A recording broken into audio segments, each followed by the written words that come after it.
I noticed that my father was someone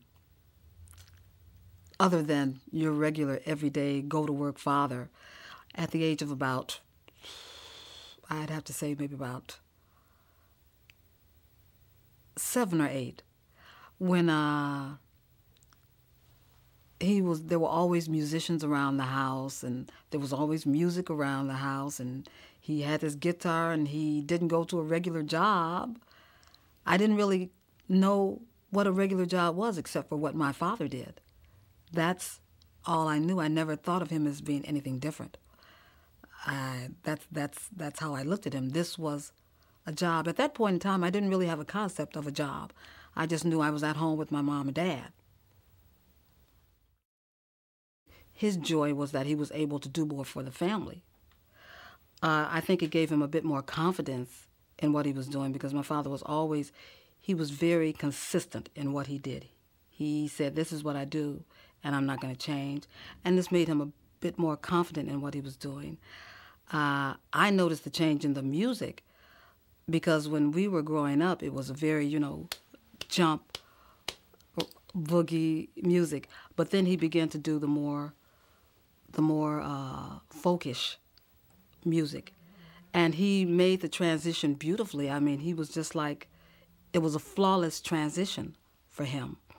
And that's what I remember in that, is that he would take us to the coffee houses with him to see the performances. It was really a time that was very good for him and very lucrative compared to what he had been doing.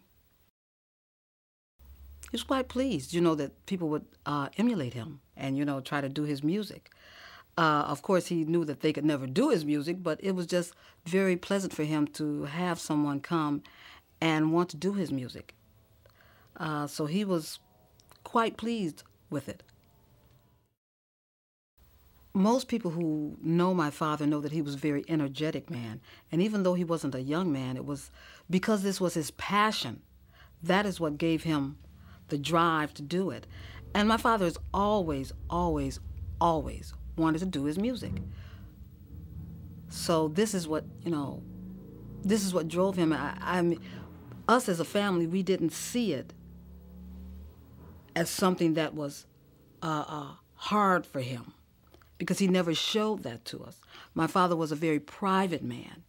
Even within the context of the family, he was a private man. You would never know that he was probably tired. You would never know that he may have been in pain or something like that. So we would have, as children, we would have never, even as young people, young adults, we would have never known that my father was in a struggle trying to provide for the family, because he was always into his music. This was something that he loved.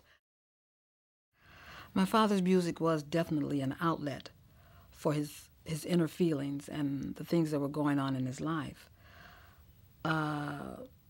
This was his life. This was just his whole essence, his music. I asked him I'd ask him, why he wore his sunglasses, when he performed.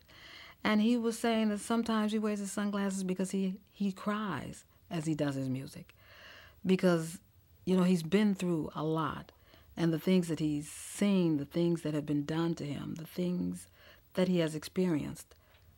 And it hurts. And so the sunglasses were kind of his protection for keeping people away from knowing what he was feeling. The one that he really, really enjoyed working with the most would have been Carlos. I think what he loved about Carlos was just the quiet spirit within him and the just pure honesty. But he enjoyed working with these people. My father loved working with people and singing with people and I guess, collaborating with them. And he really, I think this was a good part of his life, the good portion of his life, working with people who wanted to work with him because of who he was, and just wanting to do his music. He was honored that people wanted to do his music. Now that my father's gone, and really I only consider him physically gone because he will spiritually always be with me.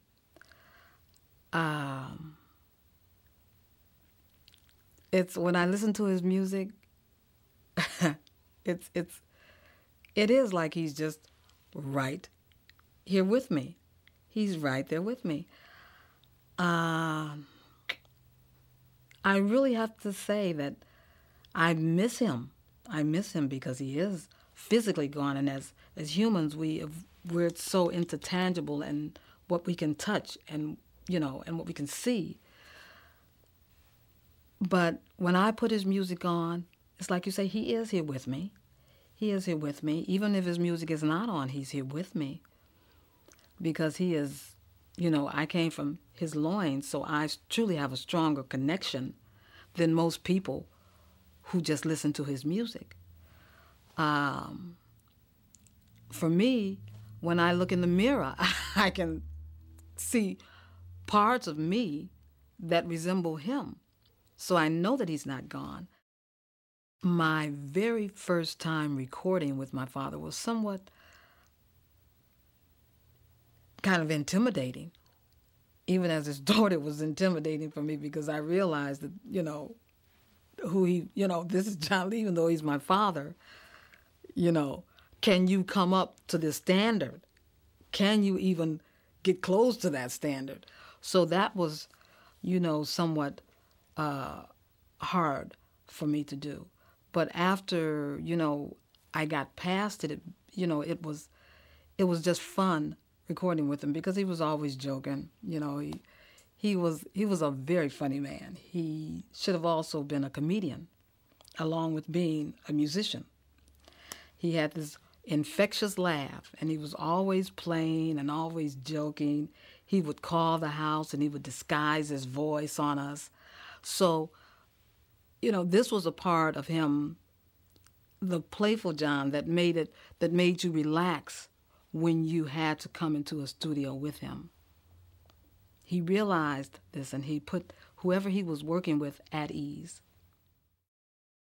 Well, I knew my father did not want me to be in the music industry because when we were coming up, he gave piano lessons to my brother, and he bought him a piano.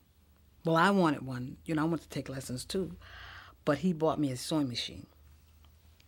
I will never forget that. Bette Miller says, I'll never forget.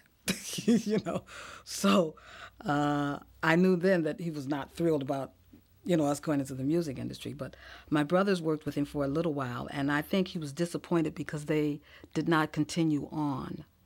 They kind of had that, they were like that shooting star, and then all of a sudden it just faded away and they were gone.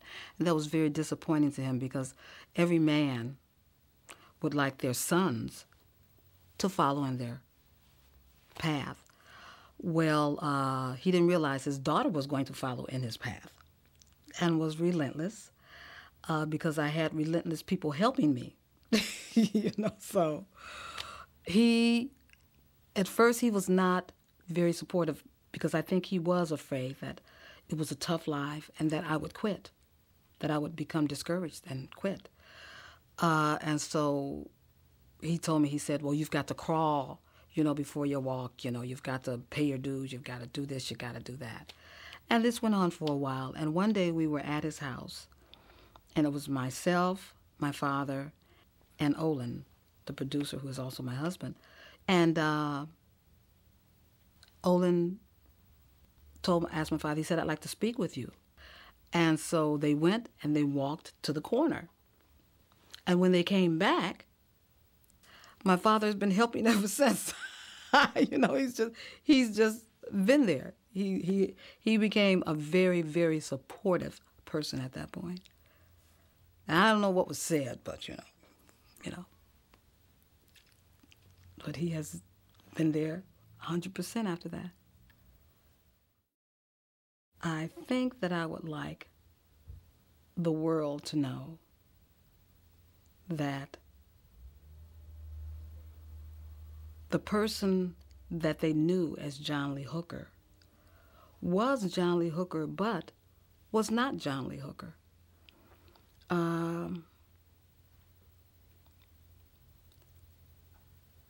As a child, I saw the true John Lee Hooker, this very sensitive, very, very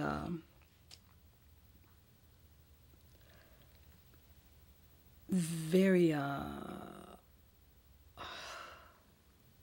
I'm looking for a word. He was very in being non-confrontational. He was like a willow in the wind, blowing every which way, trying to please everyone. And sometimes people would not understand this. And in order to get what they wanted, it didn't matter what it cost of him. This is what I want. And I think that I would like people to know that he was a kind and giving person, not only in his everyday life, but also in his music. He left a legacy here that is just cannot be duplicated. And it was such an eclectic, a real music, straight from his heart, what he did best. And the music was so beautiful, and I think people will listen to it and they say, well, John is playing this, and he's doing that, and he's doing this, and he's doing that. And what it was my father was just doing basically what was inside of him, the very simple, very plain, just honest music. Plain, honest music. No complicated, nothing.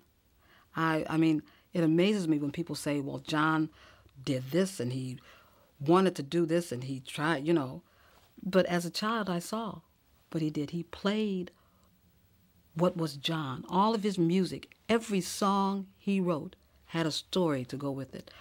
It was something that had happened to him in his life. And he put it to music. And I guess that's what I would want people to know.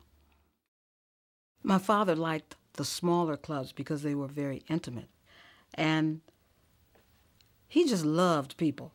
He was just a people person, and he liked the closeness, being close to these people, and receiving that energy that he received from them. He always said he liked the smaller clubs because of the closeness to the people, because he really loved people. He really loved people.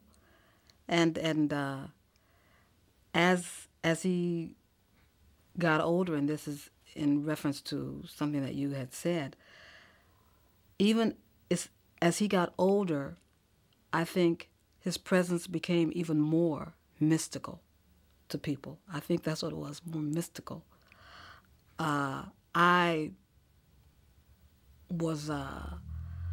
We were talking the other day, Olin and myself, and I was telling him, I says, my father was the coolest man I know.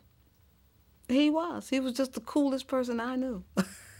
To me, there was nobody. He epitomizes cool.